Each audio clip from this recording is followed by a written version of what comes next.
Hi guys! Welcome back to my vlog, Odressa Villas Vlogs. For today's video ay meron tayong gagawing treatment sa hair ni Ma'am Chang. So anyway guys, manood kayo hanggang sa dulo ng video na to para makita nyo yung magiging resulta ng kanyang hair. Tara, samahan nyo ako! Let's go!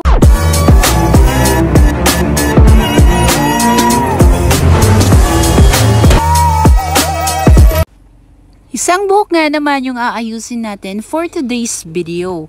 Actually, yung history ng kanyang hair ay nagpakulay po siya. And then look at that, sobrang frizzy na nga yung kanyang hair dahil nga naman ay mahilig siya magpakulay. So ang gagawin natin dito ay iti-treatment natin ang hair ni Ma'am Chang. Gagamitin natin ang Wars Keratin Straightening Treatment. Pero before that ay nag-shampoo muna kami sa kanya para ma-cleanse up natin at matanggal yung mga product build-ups. Itong Wars Keratin of the Straight ang gagamitin natin na treatment sa hair ni Ma'am Chang. Actually ay may 100% straightening effect po siya na treatment. So itong blue variant yung ginamit natin sa hair ni Ma'am Chang. Binanlawan at pinatuyo natin yung kanyang hair bago tayo nag-apply ng Keratin of the Straight. So, binabad natin ito ng 2 hours and 30 minutes sa kanyang hair guys.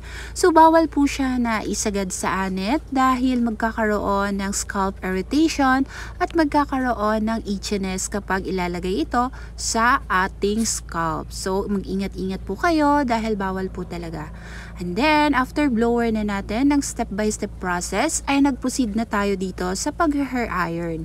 Actually, yung mga tutorial na to ay alam ko na makakatulong ito sa inyo para marami kayong matutunan at makukuhang ideas and tips and techniques sa ating pagbubuhok. Ginamitan natin siya na 180 to 200 degrees Celsius sa pag-iron. At syempre, itong paborito ko naman na You Lady Hair Iron yung ginagamit ko dahil magaan lang siya. At syempre, ceramic na rin mga loves. Tayo na mga hairdresser ay may kanya-kanya tayong techniques at ideas kung paano natin ma-execute na maganda ang magiging resulta ng hair ng ating clients. Kaya kapag kayo ay nag-perform, galingan nyo, ayusin nyo yung magawa nyo para balik-balikan kayo ng mga clients nyo at syempre masatisfied at mapangiti natin yung client natin paglabas ng ating mga salon.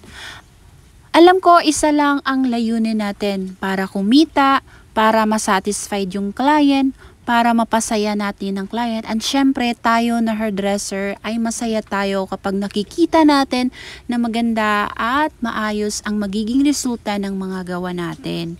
Kaya naman, galingan talaga natin para perfect ang mga resulta ng ating ginagawa. So after, ayan, iron na natin. Ito na yung naging outcome ng kanyang hair. So bale, uwiin na natin si Ma'am Chang dahil tapos na. So ganun lang kadali guys. Pagkatapos natin mag-iron, pwede na umuwi yung ating clients. Then, sasabihan natin yung client natin na pwede siya mag-shampoo after 3 days or 2 days na kanyang hair. At syempre, maglalagay siya ng conditioner. Pero optional guys ha, after nyo mag-iron, papalamigin nyo muna yung hair ng client nyo, then shampoohan, then maglalagay kayo ng treatment. Well, tingnan nyo after wash ng kanyang hair guys. Look at that. 5 days na po yan na naliguan niya dahil sobrang busy niya. Ngayon lang daw siya nakapag-send ng video sa atin. Ito naman yung before niya. Malayong malayo sa naging outcome ng kanyang hair, no? So, ayan. Maniniwala na ba kayo o hindi?